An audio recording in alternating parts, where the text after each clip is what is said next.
Toni Kukenberger iz vasi Gorenje Ponikve, blizu Trebnjega, prideluje in predeluje mleko. 29-letni univerzitetni diplomirani inženir zootehnike je potem, ko je pred 5 leti prevzel domačo kmetijo, običajno prirejo mleka preusmeril v ekološko. Izdeluje sire in druge mlečne izdelke najvišje kakovosti, hkrati pa kmetuje na ekološki način, ki je najbolj prijazen do narave. Naša kmetija je z dobrimi 20 hektarji premajhna, da bi živela od oddaje mleka v mlekarno, sploh pri cenah, ki so recimo lansko in letošnje leto. Pa tudi nasploh vemo, da nas trg sili v čedalje večje sisteme, pa v katerikoli panogi že govorimo. Zato sem se odločil, da bomo pri nas začeli mleko predelovati in s tem mu dodali vrednost ter omogočili v bistvu delovno mesto oziroma 2 delovni mesti na tej kmetiji. Živinoreja je bila vedno glavna dejavnost, čeprav nikoli niso bili usmerjeni v intenzivno prirejo. Tako še zdaj redijo govedo rjave pasme, ki je prilagojeno na pašo v skromnejših razmerah. Njihova čreda šteje 20 krav molznic, najmanj pol leta so živali stalno na pašniku. Tam jih Kukenbergerjevi tudi molzajo in zato uporabljajo prenosno molzišče. Naša kmetija leži v središču vasi. Okrog kmetije nimamo praktično nobenih površin, vse so v bistvu umaknjene dobrih 300-400 metrov od doma. So pa v kompleksu, kar je zelo dober predpogoj za pašo, saj ne rabimo veliko premeščene živali po različnih čredinkah oziroma parcelah. Problem pa je bil seveda, kako krave pomolsti. Predaleč je, da bi lahko krave gonili vsak dan na molžo in nazaj, kajti bi to vzelo preveč časa, poleg tega bi morali zmeraj pospravljati pot in je to zopet zamudno opravilo. Zato pač v bistvu je bilo treba molžo pripeljati na pašnik, če se tako izrazim. Sin je res začel z idejami, ki pred 5 leti najbrž ni nihče pomislil nanje.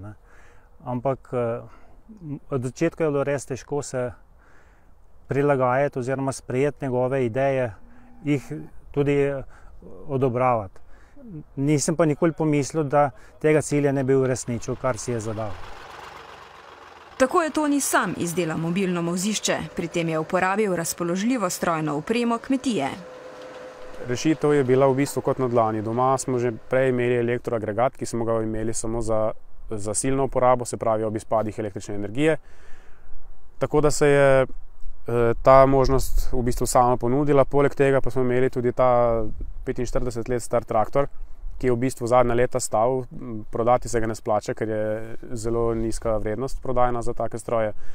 In v bistvu se je rešitev ponudila sama, skombiniral sem ti 2 zadevi in pa prikolico, seveda, na kateri je vse postavljeno, se pravi molzišče, ki ga pripeljemo na pašnik, tukaj krave pomolzemo, potem pa v bistvu vsa ostala dela pa naredimo doma. V mobilnem molzišču molzejo 4 krave naenkrat, vsaka ima svoje jasli in lovilnik iztrebkov. Celotno molzišče je pokrito in primerno za delo v vsakem vremenu. Vstop in izstop krav sta urejena z dvižnimi klančinami. Če hočemo mi izdelke kupcem predstaviti kot izdelke višje kakovosti, jim moramo res ponuditi najvišjo možno kakovost. In to je tudi ta moja filozofija, se pravi, da jim ponudimo mleko poleti celo s paše, po zimi pa se pravi seneno ekološko mleko. To je tudi ena velika tržna prednost naše kmetije, saj je takih kmetij pri nas zaenkrat še precej malo in v tem v bistvu vidim to stalno neko silo, gonilno silo, ki me žene, da dejansko napredujemo v tej smeri oziroma prihajamo do izpolnitve teh ciljev, kaj zagotavljamo in kaj želim zagotavljati svojim kupcem. Tonijev razvoj kmetije je dober vzgled tudi drugim mladim kmetom v regiji, poudarja Ana Moder, vodja izpostave terenske kmetijske svetovalne službe Trebnje. On je zelo tak iskren, inovativen, poln enih novih idej, skratka, kar ena taka pozitivna energija iz njega izžareva. Skuša te stvari nekako na svoji kmetiji čim bolj uresničiti in jih tudi je vedno pripravljen deliti tudi z ostalimi in skušati dajati na svete. Skratka, ko sem na njegovi kmetiji, sem nekako vesela, da imam možnost, da sodelujem z njim. Moj cilj je v bistvu že od začetka, kar sem se začel intenzivno ukvarjati se pravi z organizacijo, reorganizacijo kmetije, je že to, da želim ohraniti delovno mesto oziroma v bistvu 2 polni delovni mesti oziroma celo še več na naši kmetiji. Tonija Kukenbergerja za inovativnega mladega kmeta predlagata Društvo podeželske mladine Trebnje in Kmetijsko-gozdarski zavod Novo mesto.